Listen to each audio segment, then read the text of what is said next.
이번 클립에서는 단위 테스트에 대해서 전반적인 소개를 드리도록 하겠습니다.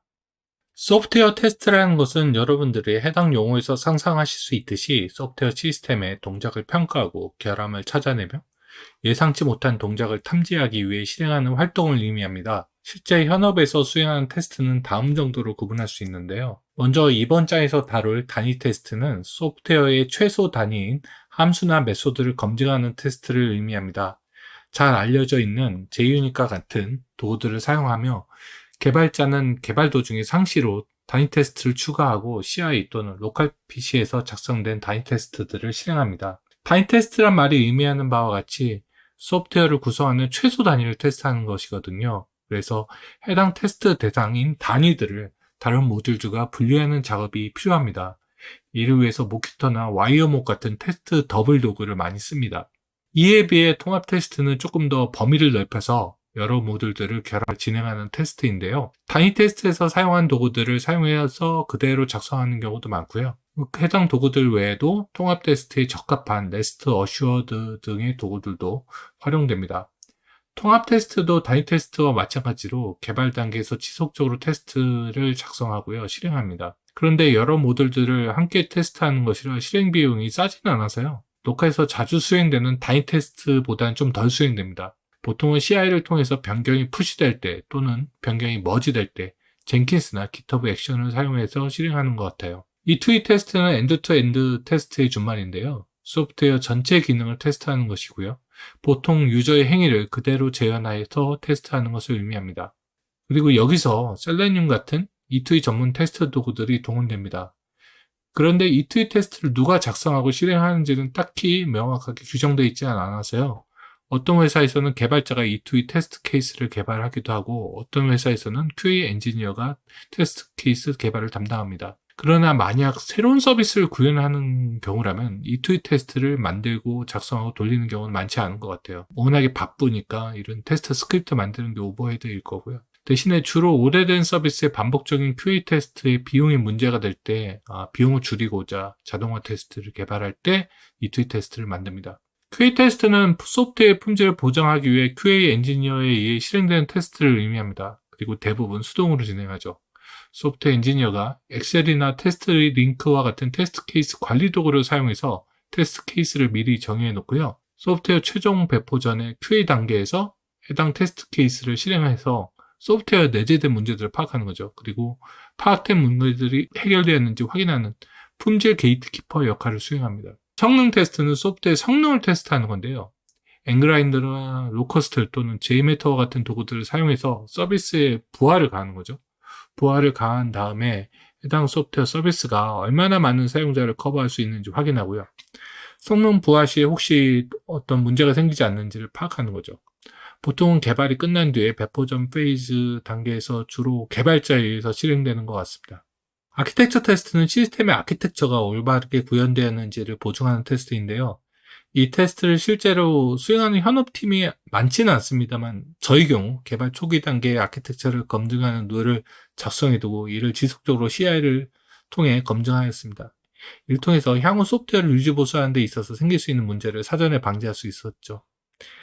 이외에도 시큐리티 테스트 등의 테스트 분류도 있는데요. 이에 대해서는 더 설명하지는 않도록 하겠습니다. 단위 테스트를 조금 더 살펴보면요. 단위 테스트는 특정 모듈에 집중하여 하나의 소프트웨어 구성 요소나 구성 요소의 집합이 요구사항에 맞는지 확인하는 테스트를 의미합니다. 아무래도 작은 단위를 테스트하다 보니 단위 테스트를 통하면 버그를 발견하기 쉽고 그리고 이를 수정하는 것도 용이합니다. 그리고 개발된 단위 테스트들을 코드 변경이 일어날 때마다 실행함으로써 지금 만드는 변경이 기존 기능에 영향을 미치지 않나 확인하기도 하죠. 이런 테스트 실행을 리그레션 테스팅이라고도 하기도 합니다. 이에 더 나아가 단위 테스트는 설계를 개선할 수 있는 기회를 제공하는데요. 지금 테스트하려는 부분이 단위 테스트가 힘든 부분이라고 판단이 되면 해당 모듈이 아무래도 비결정적으로 움직이는 로직으로 구성되어 있을 가능성이 높습니다. 이런 부분을 테스트가 용이하도록 결정적으로 변경하는 과정을 통해 코드가 좀 더 견고해질 수 있는 거죠. 마지막으로 개발 중에 계속해서 지금 개발하는 코드가 잘 동작하는지 확인하기 위해 소프트웨어를 띄워보게 될 텐데요. 전체 소프트웨어를 띄우기보다는 단위 테스트를 띄우는 것이 훨씬 빠르기 때문에 단위 테스트를 작성하면 개발 속도가 훨씬 빨라질 수 있습니다. 단위 테스트는 개발 도중에 개발자가 끼고 살아야 하는 테스트이기 때문에 항상 빠르게 수행되어야 합니다. 한 개의 메소드를 작성하는 도중에도 수십 번 단위 테스트를 실행해야 하는데요. 한 번 실행할 때마다 몇 분씩 소요된다면 개발 생산성이 낮아지는 것은 어렵지 않게 예측할 수 있죠. 그리고 결정적으로 실행할 수 있어야 됩니다. 이게 결정적으로 실행하는 게 무슨 이야기인가 하면은 외부 컴포넌트나 환경에 영향을 받지 말아야 된다는 거죠. 단위 테스트가 테스트하는 로직 내에 외부 API 서버를 호출하는 부분이 있다고 합시다. 그런데 해당 API 서버, 그 외부 API 서버가 죽을 때 바로 테스트가 실패하게 될 것이고요. 개발자는 갑자기 단위 테스트가 죽기 시작하는데 무슨 문제로 생긴 이슈인지 파악하는데 시간을 쓸 겁니다. 그래서 보통 단위 테스트에서는 테스트 대상 모듈에서 호출한 외부 모듈들은 스톱으로 대체하곤 합니다. 스톱은 결정적으로 움직이도록 작성되고요. 이와 같은 대체 모듈들을 테스트 더블이라고 합니다. 이에 대해서는 이후에 자세히 알아볼 겁니다. 근데 지금까지 단위 테스트가 단위들을 독립적으로 테스트할 수 있어야 된다고 말씀드렸는데요. 사실 현업에서 이렇게까지 모든 단위 테스트를 철저하게 독립적으로 작성하는 경우는 많지 않습니다.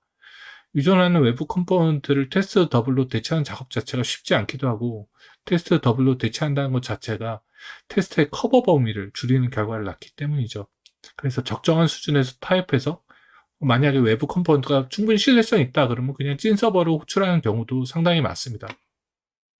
이번엔 단위 테스트를 구성하는 요소들을 알아보도록 하겠습니다. 크게 보면 테스트 프레임워크, 단전문, 테스트 더블, 테스트 데이터를 들 수 있을 것 같은데요. 먼저 테스트 프레임워크부터 살펴보도록 하겠습니다. 테스트 프레임워크는 단위 테스트를 작성하고 실행하고 결과를 추적하며 마지막으로 테스트의 구조화를 지원하는 라이브러리를 의미합니다. 현재 자바 생태계에서 가장 많이 쓰이는 테스트 프레임워크는 JUnit 시리즈고요. 그 중에 JUnit 5가 점점 확산되고 있는 것 같습니다. 만약 코틀린을 사용 중이다 라고 한다면 코테스트를 선택할 수도 있는데요. 코테스트는 코틀린의 DSL 기능을 사용하여 다양한 형태의 테스트 스타일을 지원하고 테스트 코드 중복을 줄이는 데 도움을 줍니다. 다음으로 어셔션, 즉 단전문입니다. 단전문은 테스트 대상 코드의 출력값이 예상과 일치하는지 확인하는 라이브러리인데요. 예전에는 JUnit에 handcrest라는 도구를 묶어서 많이 사용했는데 요즘은 assertj라는 걸출한 단전문 라이브러리를 주로 사용하는 것 같습니다. 만약 코틀린을 사용한다라고 한다면 코틀린에 특화된 단전문을 사용할 수 있는 assertk나 코테스트 assertion을 사용할 수도 있습니다. 다음은 테스트 더블입니다. 테스트 더블은 테스트 대상인 코드와 상호작용하는 가상의 객체를 말하는데요. 테스트를 비결정적 또는 느리게 만든 외부 모듈을 결정적으로 그리고 빠르게 만들고 싶을 때 사용합니다. 이를 위해서 사용되는 도구로는 압도적으로 모키토라는 라이브러리가 자주 쓰이는 것 같고요. 모키토는 클래스 레벨의 모듈을 테스트 더블로 교체할 때 사용합니다.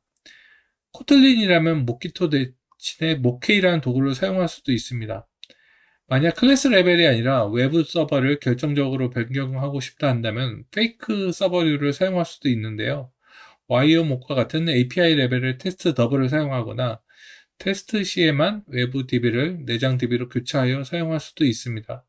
이외에도 테스트 컨테이너 같은 외부 서버를 도커로 테스트 시에만 로컬에서 구동시키는 방법도 있습니다. 마지막으로 테스트 데이터는 단위 테스트의 입력으로 사용하기 위한 테스트 데이터를 생성하는 것을 의미하는데요. 아직은 국내에서 아주 많이 사용되는 건 아닌 것 같아요. 그러나 제가 전에 근무했던 조직에서는 테스트 데이터 생성 라이브러리를 사용하여 테스트 코드를 작성하는데 많은 도움을 받았는데요. 여러 도구들 중에서 가장 쓸만한 도구는 네이버에서 개발한 픽스처 몽키라는 도구입니다. 이 도구를 사용하면 쉽게 테스트 데이터를 만들 수 있죠. 특히 코틀린에서 테스트용 객체를 생성하는데 편리하게 사용할 수 있습니다. 지금까지 단위 테스트에 대한 개요를 살펴봤는데요. 이제 단위 테스트에 대한 목적이나 구성 요소에 대해서 어느 정도 익숙해지셨죠? 이제 다음 클립에서는 단위 테스트에서 사용하는 각 도구들에 대해서 실습과 함께 자세히 알아보도록 하겠습니다. 다음 실습으로 넘어가기 전에 실습에 대해서 설명드리도록 하겠습니다. 단위 테스트 실습은 현업과 최대한도 근접하도록 스프링에서 가장 유명한 샘플인 팩클리닉을 코틀린으로 포팅한 버전 위에서 일어납니다. 제가 직접 포팅을 진행을 했고요. 팩클릭은 애완동물 소유자가 동물병원에 예약을 하는 시스템입니다. 제가 제공드린 버전에는 UI 없이 REST API만 제공되게 될 거고요. 굳이 뭐 실습을 진행하기 위해서 기존 코드에 대한 상세한 이해는 불필요할 것 같아요. 대신에 코틀린과 스프링부트에 대한 기초 지식은 필요합니다. 요즘 IT 회사에서 서비스 개발을 시작할 때 대부분 코틀린과 스프링부트를 채택하고 FE와 백엔드를 완전히 분리해서 백엔드에서는 REST API만 제공하는 경우가 많은데요. 이런 환경으로 실습을 구성하였습니다. 만약에 본인이 이런 환경에 익숙하지 않는다면 다인 테스트 부분은 실습을 따라하기보다는 대략적으로 내용만 이해하시고 통합 테스트부터 실습을 진행하시는 것을 권장드립니다.